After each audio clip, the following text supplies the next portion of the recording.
What's good, YouTube? It's Sos. Money is saying you already know the vibes. We back with another reaction. My son Corey SSG, right?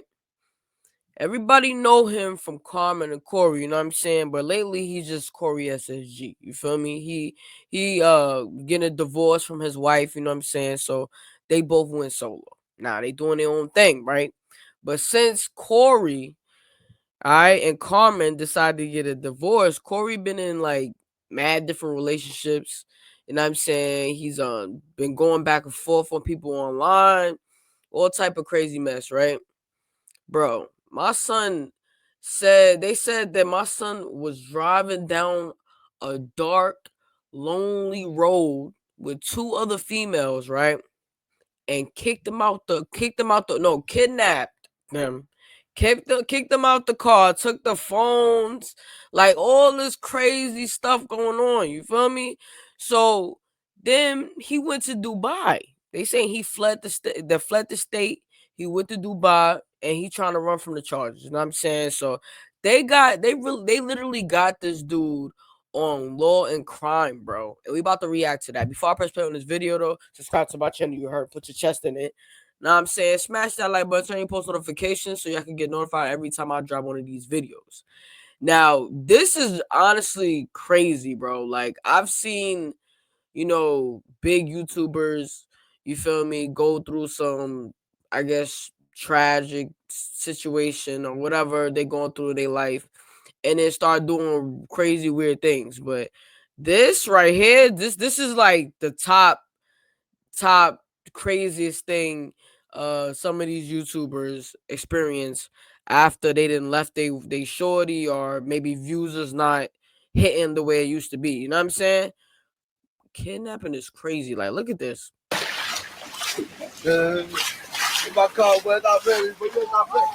Is now accused of kidnapping two women.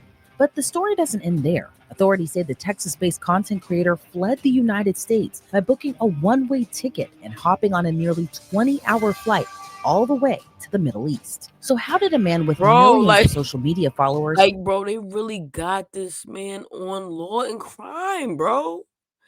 Literally, like, yo, y'all do your research if y'all don't know who this is, bro.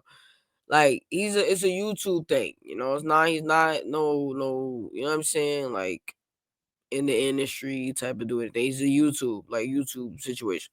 Bro, they got him on Law and Crime. That is crazy, son.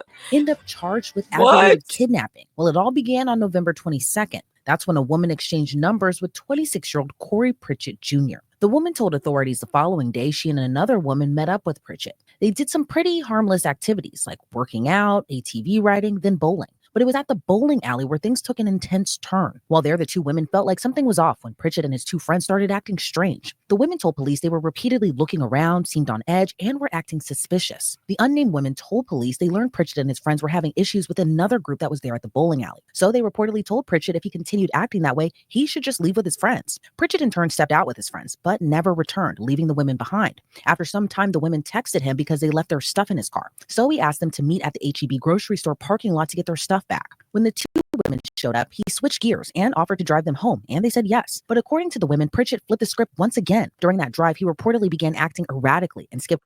Yo, they trying to make it seem like my son like bipolar or something. Like, he just flipped. Like, what? He got multiple personalities. Like, the way that they talking about him, but he do, like, he fake do low key. Like, one minute he be online talking about God, this, that, and the third, and the next minute he online exposing his wife nudes to the world. So I don't know, bro.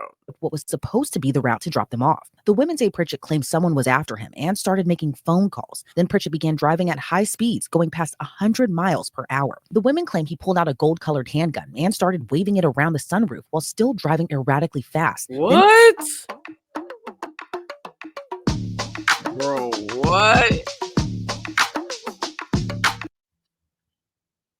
And began firing off rounds out of the car window. One of the women reportedly. Wait, nah. See, I didn't know they said he was busting shots at shorties. Like, I don't know. This story sound a little told Pritchett to take her back to her apartment and try to calm him down by asking him to pray with them. But he still continued driving crazy fast down the I-10 highway. Pritchett then made a video call to a woman reportedly saved in his phone under future wife. He asked the I ain't gonna hold you. Braces Corey go crazy, bro. Like, nah, this ain't it, bro. My son got the retainers. Nah, I ain't gonna lie. He look like a bad little 14-year-old, bro. Like, with the woman on the call, if I had the perfect opportunity and was in the middle of nowhere where no one could hear them scream, should I just go ahead and do it? And the woman on the line reportedly responded, yes. For the women in Pritchett's car, though, they were seemingly in fear. I'm playing. He asked the woman on the call, if I had the perfect opportunity and was in the middle of nowhere where no one could hear them scream, should I just go ahead and do it? And the woman on the line reportedly responded, yes. For the women in Pritchett's car, though, they were seemingly in fear of their lives. The women told police that Pritchett told them, I'm going to F y'all and then kill y'all. By this point, the women said they were texting one another during all of this, but authorities say Pritchett then started pointing the gun at them and took their phones away so they couldn't communicate with each other. According to police, Pritchett then pulled off the highway onto the shoulder of I-10 near Sealy, Texas. Seemingly with a change of heart, he told the women to get out of his car, telling them this is your only opportunity. One of the women said she tried to get her phone back, but wasn't able to. Then Pritchett drove off, leaving them stranded on the side of the road at night. The women told police they spent more than an hour along the side of the highway before they were able to flag down a driver who called 911. But clues pieced together by investigators would help corroborate their story. One of the women had the Life 360 app on her phone, and screenshots, which included timestamps and the route they took, supported the victim's story. Hold on. I thought they said she didn't have the phone, though. I'm not taking it for nobody. I'm just listening to the facts. Let's go the back. Life 360 app on her phone, and screenshots, which include along the side of the highway before they were able to flag down a driver who called 911. But clues pieced together by investigators would help corroborate their story. One of the women had the Life 360 app on her phone, and screenshots, which included timestamps and the route they took, supported the victim's story of what happened. Pritchett was ID'd through his driver's license and social media pages, but when investigators reached out to him, his phone was no longer in service. Instead, they found out through TikTok that he was planning to move to Dubai. I moved to Dubai. The people that's wondering. Feel so good out here. My kids, listen. So I'm having more kids, right? With my future wife, for sure. And Aiden. My kids are gonna be homeschooled, bro. It's getting real wicked in the United States. A lot of y'all not paying attention because a lot of y'all sleep, and the news outlets are not speaking on a lot of that's going on there. It's gonna get real over there. Y'all might think I'm lying. Y'all might think I'm just talking. Y'all see other people probably saying it, but you know people don't believe until shit hit the fan. That's one thing I know about most people in the United States. They want to party, live life, until it hit the fan. When it hit the fan, everybody, it was. So you trying to tell me that he on a run and he's still posting on social media while he's on a run for kidnapping 2 females? But when you want to run, don't you want to be as low as possible? Like, I don't understand these people, bro. Why would you post? According to the FBI, they confirmed Pritchett bought a one-way ticket to Qatar on December 9th. A little more than 2 weeks later after buying that one-way plane ticket, Pritchett was officially charged on December 26th with 1 count of aggravated kidnapping. I want to give a huge thanks to you, our viewers, and our amazing sponsors like Upside. Upside is a super cool and free app that gets you cash back on daily essentials like gas. She wildin'. On your first gallon of gas. But despite being charged with aggravated kidnapping, Pritchett still continues to post on social media. On January 4th, he posted an article from Houston news station KPRC, along with the caption, "Letter to the internet, it's finna be a ball. Let the show begin, #Houston, Texas. Let me show you how to take monsters down the #smooth way." You see it says accused, right? Don't worry, LOL. I'm finna give you the details on here and in the court of law. They're gonna regret effing with me like I'm just some goofy or some. Oh, and I got the best lawyer in Houston. A day later, he posted a video with the victims as they were ATV riding. That video was captioned tagging Houston PD as he wrote in part, "We have a case here of popular YouTuber Corey SSG kidnapping 2 white girls, and he's currently on the run in Dubai, I think. IDK, but yeah, the FBI should be after him." A pretty wild case that is now ranging across 2 completely different countries that are thousands of miles away from one another. So let's bring on retired FBI agent Colin Schmidt to get his thoughts on this. Colin, thank you so much for joining me today. What is your reaction to this case, from Pritchett's alleged erratic behavior to trapping these 2 women allegedly in his car and leaving them stranded on the side of the road, then later fleeing off to Qatar? Yo, I just don't understand why would he do all of this though? Like, because he did mention something about he feel like they was trying to set him up, but why would you go to that extent to. I just don't get it. I really don't. Like, I don't know. Why would you why would you do all of that? If you feel like they trying to set you up, why would you bring them back in your car and then offer them a ride home? You know what I'm saying? I don't like that. Just doesn't make sense. He should have just left them. Once they was at the bowling alley, he should have just left them at the bowling alley, and then went about his business. You feel me? But he decided to take them home. It just doesn't add up. And then they said that he took the phones, but then she said she had to track on the phone. I don't get that. I think the first thing for investigators is kind of look at the totality of the circumstances and look at the big picture, as well as look at credibility of who the complainants are, as well as what's really going on here between these two people. And that's based upon the recent instances of YouTubers or bloggers or social media influencers faking their own kidnappings. So to prevent a waste of resources, they have to just take a step back and kind of look at the big picture. And then, of course, if there is some merit to this, then they're going to have to kind of dig in and find out exactly what really went on between these two. And investigators also say that, GPS data from Life 360, which was an app that was on one of the women's phones, that helped corroborate. So so basically they just talking about the GPS and of the phone. So she didn't need to have a phone? Their story. Talk to me about how investigators use that type of data to kind of piece together, at least verify these types of allegations. Yeah, I was a little confused. I'm like, wait, should she have a phone? I thought it was like she did that, like from her phone, you feel me? But they talking about investigators. But still, like, I don't like why he didn't just leave them at the bowling alley though. If he felt like he was being set up. That just doesn't. Well, in this case, the victim made it easy for law enforcement to track her because they did have the Life 360 app on there. I'm familiar with the app. It's fantastic. And I have used it with my kids as well. So if that wasn't on there, the first step with all these cases, and even if it's a bank robbery or a fraud case, is going to be the phones and to look in to see if there's any GPS data, tracking data in that phone to find out and to corroborate what the victim is saying that the assailant did. So Live 360, what is that? Y'all let me know in the comments. Like, what is that? It just goes live all the time, all day? Or what is it recording just where you at? Like, I'm not familiar with that app. If y'all do, y'all can let me know in the comments. Yeah, and it's also, unclear right now, but from what we do know now, do you think the erratic behavior on Pritchett's behalf might have been someone actually after him, as he had told these women allegedly? Or do you think there's another reason, possibly like drugs, that kind of made him act erratically during this whole incident? Well, with the limited information, available, you'd be speculating on why he was acting so erratic.